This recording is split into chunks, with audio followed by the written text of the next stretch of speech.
just like a song, and brighten my day. Who'd have believed that you were part of the dream? Now it all seems like years away.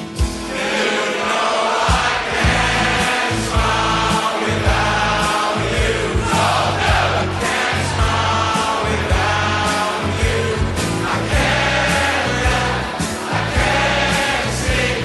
I'm finding it hard to do anything, and I feel sad when you're sad. Oh no, I feel glad when you're glad. If you only knew what I'm going through, I just can't smile without you. What is happening, people? Welcome back to my channel. Thank you very much. And here's your FPL preview for Game Week 13, coming up to a double game week. So, lots happening in terms of football fixtures. So, in this video, I'll be talking you through my FPL team for Game Week 13. It isn't locked in yet, but this is what my team looks like. I do actually plan to make a couple of tweaks. I want to talk you through what I've done so far in terms of captaincy, transfers, etc., and formation, bench, goalkeeper, you name it. Very keen to find out how you're doing as an FPL manager in general, but also going into Game Week 13. What's your team look like and how are you feeling? But firstly, if you're new, please like and subscribe. Again, I want to say thank you to all those that voted for me, nominated me, because I am Britain's best young content creator, to give them that award in 2025 at the Football Content Awards. It was a huge honour. So thank you to all that voted, nominated, and also supported my content in 2025. Big love to you all. Let's get straight into it. And on your screen, in about 2.5 seconds, you'll find there, this is how my FPL team is looking ahead of Game Week 13. Then I hope you can see that clearly. So right now it is a 3-4-3 formation. I've made one transfer this week. I've used the free transfer, something I'm very used to saying every single week. So I've taken out Jack Grealish and I brought in Cherky. I think Everton actually going to hit some good form. So I know this is a risky decision, but I made the mistake initially to have them die and Grealish in there. And Everton coming up have got Newcastle, Bournemouth and Forest, with that Bournemouth one being away, the other two at home. They're not easy fixtures. They're really not. And I don't think it feels right to have Grealish and Ndai. Very, very similar players. Grealish is playing well, but not necessarily getting the attacking returns because Everton haven't got that prolific striker, and Ndai's taking maybe a little bit more initiative in getting those goals.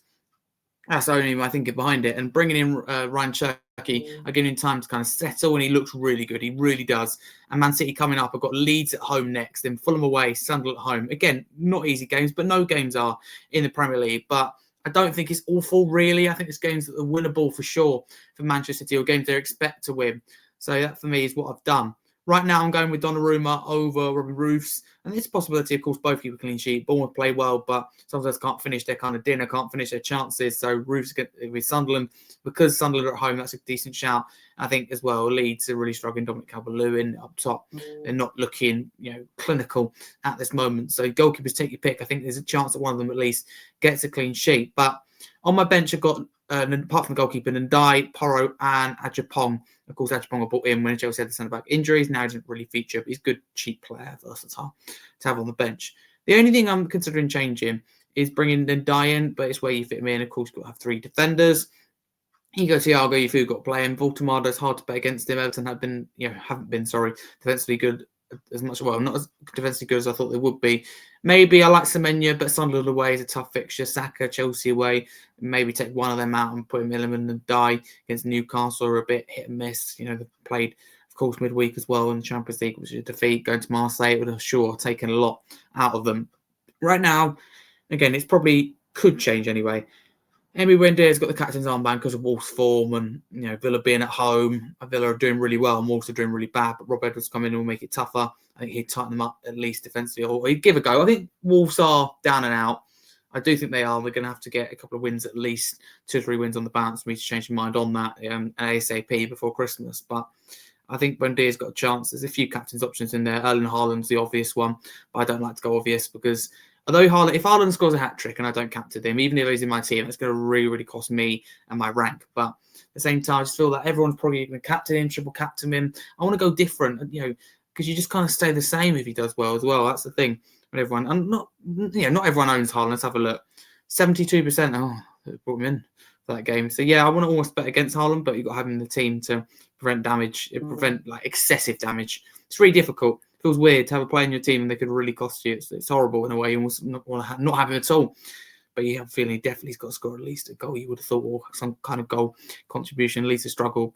And Daniel Farke's teams have never been known for their defensive qualities more going forward in the past anyway. So Buendia is an option for me at captain.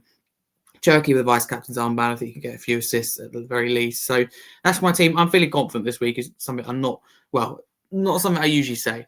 I think with this team, I can aim for 60 to about 60 to 65 points. I think within my region, and I think it'll be just about above the average. So that's my prediction. That's what I want to aim for. I actually predict probably be something like 61, whereas I want 65. But still, if it's above the average, and I'm happy. I need to work my way up the ranks. That's my FPL team for game week 13. I'll give it a full shot there, and then you can move me out the way. That's what it looks like. But there we go then. That's how mine is. Get involved in the comments below how your FPL team's looking. Had a game week 13, but thanks for watching my quick FPL preview. Come back after the game to find out how my team done. Also keen, as always, to get you involved. Not just about me and my team, though a lot of people seem to be interested in that. I'm very keen how you are. So let me know in the comments below what's your team looking like, what you're thinking, captaincy, transfers for this week. And I'm not the one for advice, but share ideas. And to be honest with you, I'm the one who could do with the advice. But thanks for watching. If you're new, please like and subscribe to the channel. That's enough from me. Enjoy the new intro. Just like a song, I'm